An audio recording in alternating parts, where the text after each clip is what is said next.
So మన రాష్ట్రం బాగుండాలి, జగనన్న మళ్ళీ మళ్ళీ ముఖ్యమంత్రి అవ్వాలి, ఈ రాష్ట్ర ప్రజల సమస్యలన్నీ దూరమై అందరూ కూడా సంతోషంగా ఉండాలి, అందులో మేము ఉండాలని మనస్ఫూర్తిగా కోరుకుంటున్నాం. రోజా గారు ఈ మధ్య నిరాశతో ఉన్నారు, నగిరి టికెట్ లేదు సోషల్ మీడియా ప్రచారం పార్టీ కూడా. ఈరోజు మీరు పేపర్ తిప్పేసి చూస్తే తెలుస్తుంది. ఎవ్రీ డే గడప గడపకి పల్లె నిద్ర చేస్తూ ఏ విధంగా ప్రజలకి అభివృద్ధి కార్యక్రమాలు భూమి పూజలు చేస్తూ తిరుగుతున్నారో మీరు చూస్తున్నారు. అలాగే క్యాబినెట్ మీటింగ్స్ కానీ లేదా పార్టీ కార్యక్రమాలు ఏవైనా కూడా ఎప్పుడూ ఫస్ట్ వరుసలో నేనే ఉంటా.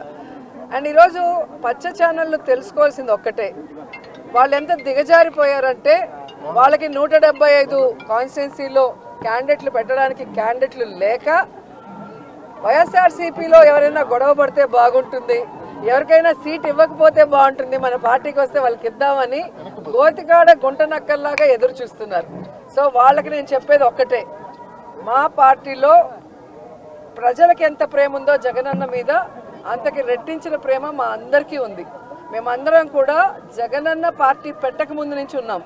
మేము అలగటాల్లో కోపపడటాల్లో ఏమీ ఉండదు. జగనన్న ముఖ్యమంత్రి అయితే మేమందరం కూడా ప్రజలకు సర్వీస్ చేసే అవకాశం మాకుంది కాబట్టి ఆయన ముఖ్యమంత్రి అవ్వడానికి మేము 100% పనిచేసేవాళ్ళం. రెండవది, ఎవరి నియోజకవర్గాల్లో వాళ్ళు ప్రజలకి అందుబాటులో ఉన్నారా లేదా, సర్వేల్లో వాళ్ళు గెలుస్తారా లేదా అనేది అందరికీ బుక్స్ ఇచ్చారు, డిస్కషన్ కూడా అయిపోయింది. సో ఎవరికైతే ప్రజల్లో తిరగని వాళ్ళకి సీట్లు లేదు అంటే వాళ్ళకి కూడా అవకాశం ఇచ్చారు. ఒక 8 monthsగా మళ్ళీ తిరిగి సర్వేల్లో కొంచెం పెంచుకోండి అని. ఎందుకంటే ఎక్కడా కూడా జగనన్న మీద ఎవరికి వ్యతిరేకం లేదు. ఎందుకంటే దేశంలో ఏ రాష్ట్రంలో ఏ ముఖ్యమంత్రి చేయనటువంటి విధంగా, ఈ ఆంధ్రప్రదేశ్లో కూడా గతంలో ఏ ముఖ్యమంత్రి చేయనటువంటి విధంగా ప్రతి కుటుంబంలో ఎంతమంది ఉంటే అంతమందికి సంక్షేమాన్ని అందించారు. ప్రతి గ్రామ వార్డులకి ఈరోజు అభివృద్ధిని అందించారు. అలాగే వారికి ఆరోగ్యాన్ని అందిస్తున్నారు, వారి బిడ్డలకి ఈరోజు విద్యను అందిస్తున్నారు, ప్రతి ఒక్కరికి గౌరవంగా ఇళ్ల పట్టాలు ఇచ్చి ఇల్లు ఇస్తున్నారు. ఇంతకన్నా ఏ ముఖ్యమంత్రి దగ్గర ఎవరేం కోరుకుంటారు?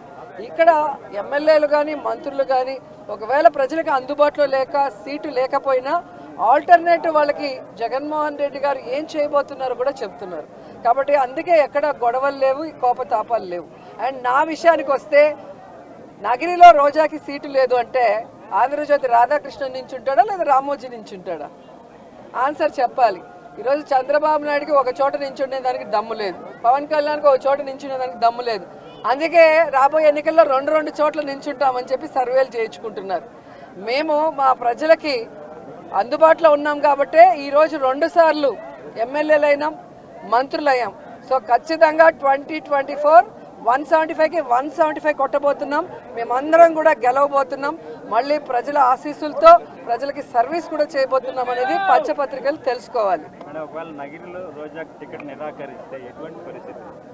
బీసీ నేతకి ఏమన్నా అవకాశం ఇస్తే? ఎవరికి ఇచ్చినా నాకు ఇబ్బంది లేదు. నేనైతే జగనన్న సైనికురాల్ని, జగనన్న కోసం నా ప్రాణమైనా ఇస్తాను. అనేక సందర్భాల్లో చెప్పని రాసి పెట్టుకోండి.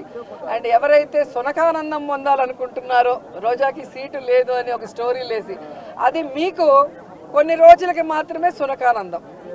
మా కార్యకర్తలకో నాయకులకో ఎవరికి కూడా బాధ లేదు. ఎందుకంటే వాళ్ళకి నిజం తెలుసు నాకు సీటు ఉందని. ఒకవేళ సీటు లేదని మీరు ఆనందపడినా కూడా నాకు ఇబ్బంది లేదు.